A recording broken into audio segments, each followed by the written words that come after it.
Балалық шағым өте жақсы өтті.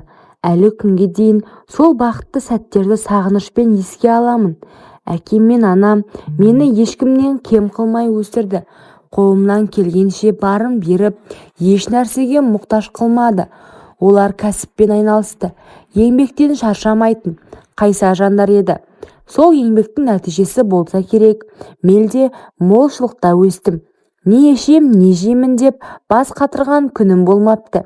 Әкем әрқашан қызымда бәрі болу керек деп анаммен бірге бар күшін салып, менің жарқын болашағым үшін жұмыс істейтін. Аптаның қай күні, қай уақытты болмасын, менің қажетім үшін барын салатын. Үйіміз әрдайым шаттыққа толы болатын. Мерекелерде дастархан жайылып, туған күндерде ерекше көңіл-күй орнайтын. Достарым мені көріп қызығатын. Тіпті кейде сен бақыттысың ғой дейтін. Сол сәттерде мен өзімді расымен де ең бақытты бала сезінетінмін. Қазір ойласам, менің балалығым шын мәнінде баға жетпес бір қазына екен. Күндердің бірі есейіп, өз күніңді өзің көретін кезең келгенде, сол бір уайымсыз шақтарда аңсай бастайсың екен. 9-ды бітіре сала, үлкен өмірге ерте қадам басқым келді. Колледжге түсем деп қиғылық салып, әкемді көндіре алмай, біраз әурелендім. Қызым, сен әлі жассың, 11-ші сыныпты бітіріп сосын барасың деп көнбей қойғаны есімде. Бірақ мен де қырсығып, 3 күн бойы нәр татпай, бөлмемнен шықпай жылап, ақыры дегеніме жеттім. Әкем пәтер жалдап беріп, мені Алматыға оқуға жіберді. Басында ауылда келген қыздармен бірге тұрдым. Бірақ мінезім тігеді. Мақтанғым келді ме, дарақылықпен дара болғым келді ме? Бір жыл өтпей өзіммен бірге тұрған қыздарды түрлі сылтаумен шығарып жібердім. Жас болдық, аңғал болдық. Кейін ойланып қарасам, өзімнің еркін өмірге ұмтылысыммен солардың да жүрегін ауыртыппын. Анама да олар өтірік айтып, күнәсіз қыздарға жала жаптым. Ол қыздарды қуған себебім үйде емін еркін жігітпен кездесу. Өзімде алып ұшып тұрған қыз едім. Қотыратқа соқырат демекші, группадан өзім секілді құрбы тауып алып, ол менімен бірге тегін тұрып жатты. Сабаққа әзер барамыз. Платный оқу болғасын көп тексере бермейді. Әлгі құрбыммен сырласқанда жігітпен жатқанын айтқан. Ол қалай болады деп сұрай бердім. Сонда құрбым екеуміз түнде киімдерімізді түсіріп тастайтын едік. Ол менің әр жерімді ұстайтын. Міне көрдің бе, жігітпен болғанда бұдан да күшті болады деп одан сайын мені азғыратын. Құрбымның бәріне ебі бар.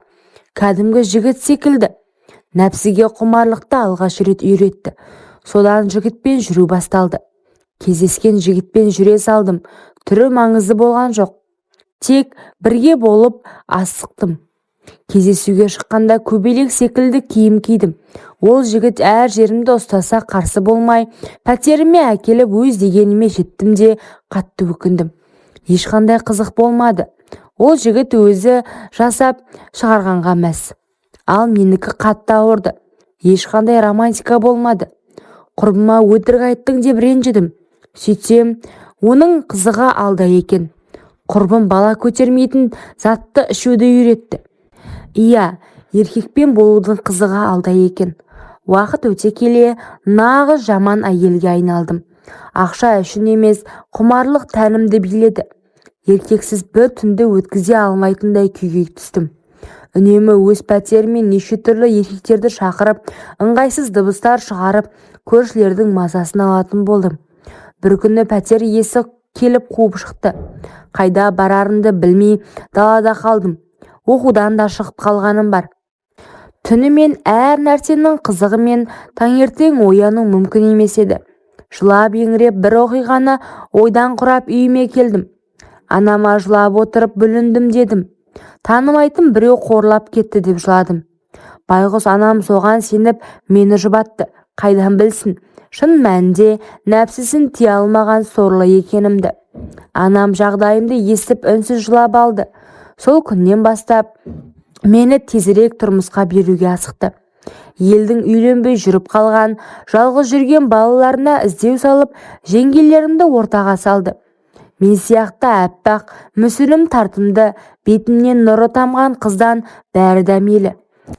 Қыз береміз дегенді естіген олардың жеңгелері де бәйге атындай баптап отырған ұлдарын жетектеп біздің үйге ағылды.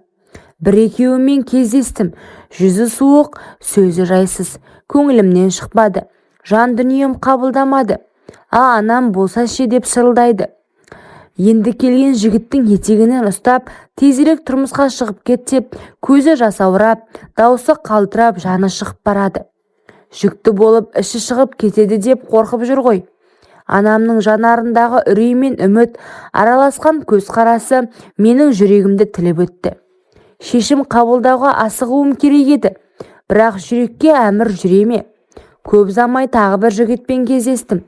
Әрине, жеңгелерім таныстырды. Алғаш көргенде-ақ көңілім елең етіп, бір жылылық сезіндім. Денелі, салмақты, сабырлы мінезі еркек екен.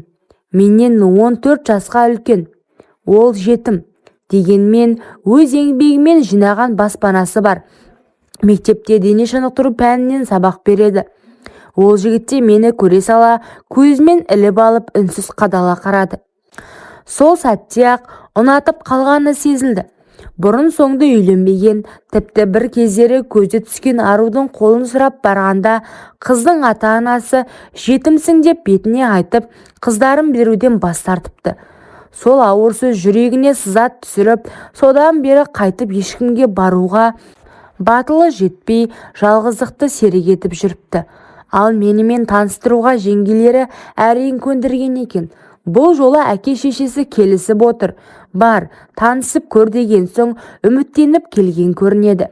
Сол алғашқы кездесуден-ақ екеуміздің арамызда үнсіз жарасым пайда болды. Әңгімеміз жарасып, көзқарасымыз үйлесті. Сөйтіп екеуміз 2 ай бойы сөйлесіп, бір-бірімізді жақыннан тани бастадық. Ол маған үйленіп, отбасы құруға ұсыныс жасағанда ескі әдетіме басып, қорланып қалған қыз екенімді айтып салдым. Несін жасырайын, бәрібір әйел болғанда белгілі болатын нәрсе. Ол еркек ештеңеге қарамай мені әйелдікке алды. Біраз уақыт бойы көрпе бүлкілдеп құшағымыз айқасып жүрді. Бірақ мен үнемі қанағаттанбайтынмын. Күйеуіммен 3-4 рет болуды қиялдап жатамын. Бастапқы айда әзер шыдап жүрдім. Кейіннен үйреніскен соң өзім тағы болайық деп жалынып жүрдім. Болмағасын қаладағы аптекадан анадай пәлесін сатып алып, күйеуіме ішкізіп сезініп жүрдім. Арада 3 жыл өтті. Әлгі дәріге күйеуімді үйретіп тастадым. Ол байғұста мен үшін ішіп жүрген. Бір күні мұрнынан қан тоқтамай кетті. Аяқ астынан комаға түсті. Қан қысымы қатты көтеріліп кеткен. Ол дәріні ішіп, кейде болмай қалатын күндері де бар. Сондай сәтте де қан кетіп жүрді. Сонда да күйеуіме ішкізіп жүріп, ақыры күйеуімді мүгедек еттім. Ол затты ұзақ уақыт үзбей ішу ағзаға қауіпті екенін білмеппіз. Байқұс күйеуім менің кесірімнен мүгедек болды. Бүйрегі істен шығып жүре алмай қалды. Әке-шешем күйеу баласын қатты жақсы көрді.